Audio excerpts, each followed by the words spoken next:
भारत और पाकिस्तान का युद्ध रुकने के बाद कुछ लोग कह रहे हैं ऐसा क्यों किया, मोदी जी कमजोर पड़ गए। मोदी जी कमजोर नहीं पड़े हैं, लेकिन कोई और कमजोर पड़ गया है। कमजोर पड़ गए हैं उनके वो सपोर्टर्स जो आज उनसे सवाल पूछ रहे हैं कि ऐसा निर्णय क्यों लिया। जो इंसान मेहनत करके वहां तक पहुंचा है, हमसे ज्यादा काबिल है, ये सब जानते हैं। आज हम उसी से सवाल पूछ रहे हैं कि ऐसा निर्णय क्यों ले रहे हो। जिस आदमी ने आर्टिकल 370 खत्म कर दिया, 500 साल पुराना राम मंदिर बना के दे दिया, हर देशवासी का बैंक अकाउंट खुला दिया और हजारों सैकड़ों ऐसे काम करा दिए जो आज तक कभी हो ही नहीं पाए थे, आज अगर वो इंसान कुछ निर्णय ले रहा है तो उनके सपोर्टर्स ही उनसे पलट के पूछते हैं ऐसा क्यों कर रहे हो।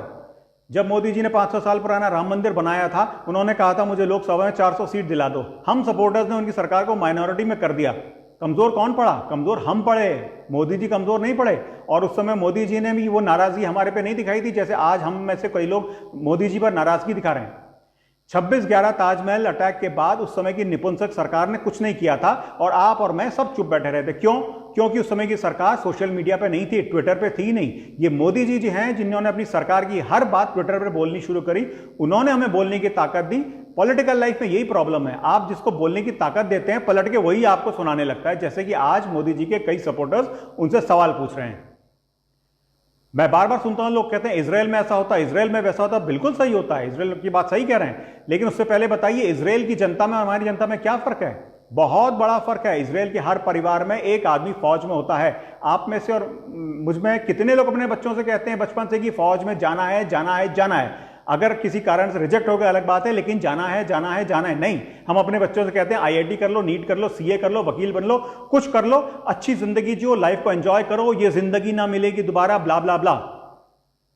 क्या हम इजराइल की जनता की तरह हैं जो हम एक्सपेक्ट करते हैं कि हमारी सरकार और हमारी फौज इजराइल की तरह हो? हमारी फौज दुनिया की सबसे अच्छी फौज है, बहुत अच्छी सरकार मिली है, लेकिन शायद हम कमजोर हैं।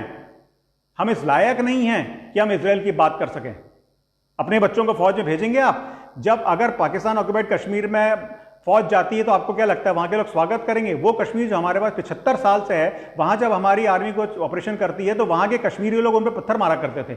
जब हमारी फौज पाकिस्तान ऑक्युपाइड कश्मीर में जाएगी तो वहां के लोग हमारे फौजियों को नहीं मारेंगे। कौन मरेगा? दूसरे का बेटा मरेगा, दूसरे का भाई, दूसरे का पति मरेगा, क्योंकि हम अपने बच्चों को तो इंजीनियर, डॉक्टर, सीए, वकील बना के जिंदगी ना मिलेगी दोबारा एंजॉय करवा रहे हैं। पहले अपने बेटे को फौज में भेजिए, उसके बाद सवाल पूछिएगा और उसके बाद कहिएगा कि कश्मीर में पीओके में घुस जाओ। अपने हिस्से का काम तो कर लो। जो दूसरा आदमी अपने हिस्से का काम कर रहा है, करके दिखा रहा है कि मैं कर सकता हूं, उसको करने तो दो। कमजोर मोदी जी नहीं है, कमजोर हैं उनके supporters. I stand by my prime minister, I stand by my government. मुझे विश्वास है कि मेरे प्रधानमंत्री और सरकार ने जो निर्णय लिया है वो भारत के लिए अच्छा ही होगा। भारत के हित में सबसे सही और सबसे शक्तिशाली निर्णय लेने वाला इंसान आज एक ही है,